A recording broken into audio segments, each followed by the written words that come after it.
என்னதான் நம்ம பைக்கை ஒழுங்காக சர்வீஸ் பண்ணி வச்சுருந்தாலுமே ஒரு சில விஷயத்த நம்மளே பார்த்துக்கிற மாதிரி இருக்கும். அப்படிப்பட்ட ஒரு விஷயம் தான் செயின் மெயின்டெனன்ஸ். அதுக்கு பார்த்தீங்கன்னா ஒரு செயின் கிளீனர், ஒரு செயின் லூப், ஒரு வாட்டர் ஸ்ப்ரே, ஒரு வேஸ்ட் டூத் ப்ரஷ், ஒரு வேஸ்ட் கிளாத்.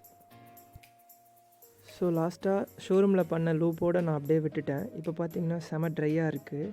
ஸோ இப்போ நான் அதை செயின் க்ளீன் பண்ணலான்னு தான் சரின்னு உங்களுக்கு அதை அப்படியே ஒரு ப்ளாகாக போட்டால் உங்களுக்கும் சரி பார்க்குறவங்களுக்கு கொஞ்சம் ஹெல்ப்ஃபுல்லாக இருக்குமேன்னு தான் நான் இதை பண்ணுறேன்.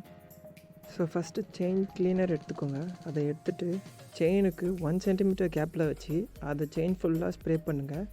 ஸோ அப்படி பண்ணுறதுனால அந்த டஸ்ட்டு செயின்லேருந்து கொஞ்சம் லூஸ் ஆகி அதுலேருந்து ரிமூவ் ஆக ஆரம்பிக்கும். கொஞ்சம் உங்கள்கிட்ட ரோலர் அப்படி இல்லைனா ஒரு பேடா ஸ்டாண்ட் அதெல்லாம் இருந்துச்சுன்னா உங்களுக்கு கொஞ்சம் ஈஸியாக இருக்கும். என்கிட்ட அது எதுவுமே இல்லை. ஸோ சைட் ஸ்டாண்டை சாய்ச்சி அப்படி தான் ரோல் பண்ணி திருப்பி நான் லூப் பண்ணணும். ஸோ நான் வண்டியை சாய்ச்சி தான் செயின் ஃபுல்லாக அப்ளை பண்ணணும். ஸோ இது கொஞ்சம் கஷ்டமாக இருக்கும். யாராவது கூட ஹெல்ப்புக்கு வச்சுக்கோங்க எப்படி பண்ணுறவங்களா இருந்தீங்கன்னா.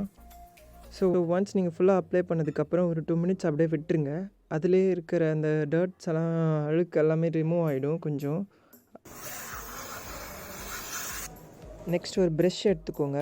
அதை நீங்கள் எப்படி நார்மலாக ப்ரெஷ் பண்ணுவீங்களோ அதே மாதிரி செயினுக்கும் செயினோட டீத் அதாவது செயின் ப்ராக்கெட்டுக்கும் நீங்கள் சுற்றி நீங்கள் நல்லா மெதுவாக ப்ரெஷ் பண்ணுங்கள். ரொம்ப ஹார்டாக பண்ணணும்லாம் இல்லை. நீங்கள் நார்மலாக ஜஸ்ட்டு நீங்கள் ரப் பண்ணாலே போதும். ஸோ தட் அந்த அழுக்கு எல்லாமே இன்னும் நல்லா ஸ்ட்ராங்காக ஒட்டிகிட்டு இருக்கிற அழுக்கு எல்லாமே கொஞ்சம் ரிமூவ் ஆகும். உங்களுக்கு சென்டர் ஸ்டாண்ட் இருந்துச்சுன்னா பிரச்சனை இல்லை. அப்படி இல்லாத பைக்குக்கு ரோலர் இல்லை பேடாக் ஸ்டாண்ட் அந்த மாதிரின்னு இருக்குது, அதை வாங்கிக்கோங்க. மேபி அது யூஸ்ஃபுல்லாக இருக்கும் இந்த மாதிரி ஒரு விஷயத்துக்கு. பம்ப் பண்ணி ஸ்ப்ரே பண்ணுற மாதிரி இருந்துச்சுன்னா கொஞ்சம் பெட்டர். ஏன்னா அது கொஞ்சம் ப்ரெஷர் அதிகமாக இருக்கும். ஸோ அதனால் இன்னும் ஃபோர்ஸாக உங்களுக்கு வாட்டர் பட்டு அந்த தண்ணியெலாம் வச்சு அந்த டஸ்ட்டெல்லாம் வெளியில் வந்துடும். ஸோ என்கிட்ட இந்த வாட்டர் ஸ்ப்ரே தான் இருக்குது. ஸோ இதவே நான் கொஞ்சம் நல்லா கிட்ட வச்சேன்னா அதுவே கொஞ்சம் ஓகே ப்ரெஷராக தான் இருக்கும். ஸோ அப்படி உங்களுக்கு ஸ்ப்ரே பண்ணுறதுனால இருக்கிற எல்லா செயினில் இருக்க அந்த இடுக்கில் இருக்கிற டஸ்ட் எல்லாமே கொஞ்சம் வெளியே வரும். ஸோ நெக்ஸ்ட் பார்த்தீங்கன்னா ஒரு ட்ரை கிளாத் எடுத்துக்கோங்க. அந்த கிளாத்தை வச்சு உங்கள் செயின் ஸ்ப்ராக்கெட்டு அப்புறம் செயின் ஸ்ப்ராக்கெட்டோட டீத் இந்த 3த்தையுமே நல்லா தொடச்சிருங்க. ஏன்னா அதில் தண்ணி இருக்குது, நம்ம தண்ணி ஸ்ப்ரே பண்ணதுனால. ஸோ இப்போ அந்த தண்ணி எடுத்தால் தான் நம்ம லூப் அதுக்கப்புறம் அடித்தா தான் அந்த செயினில் ஒட்டும் நிற்கும். ஸோ அது எல்லாத்தையும் இப்போ நம்ம க்ளீன் பண்ணுறோம். ஸோ அப்படி துடைக்கும் போது உங்கள் தண்ணி எல்லாமே அதில் துணியில். ஸோ நெக்ஸ்ட்டு பார்த்தீங்கன்னா செயின் லூபு. ஸோ இதை அப்ளை பண்ணும்போது நீங்கள் செயின் உள்ளேருந்து அப்ளை பண்ணுற மாதிரி பார்த்துக்கோங்க. அதாவது செயினுக்கு உள்ளே அடிங்க, செயினுக்கு வெளியில் அடிக்காதீங்க. ஸோ செயினுக்கு உள்ளே அடிக்கிறது கொஞ்சம் எஃபெக்டிவாக இருக்கும். ப்ளஸ் நீங்கள் செயின் லூப் அடிக்கும் போது நீங்கள் கார்ட்போர்ட் வச்சுக்கோங்க. ஸோ கார்ட்போர்ட் வச்சு அடிக்கிறதுனால அது அலாயில் படாமல் இருக்கும்.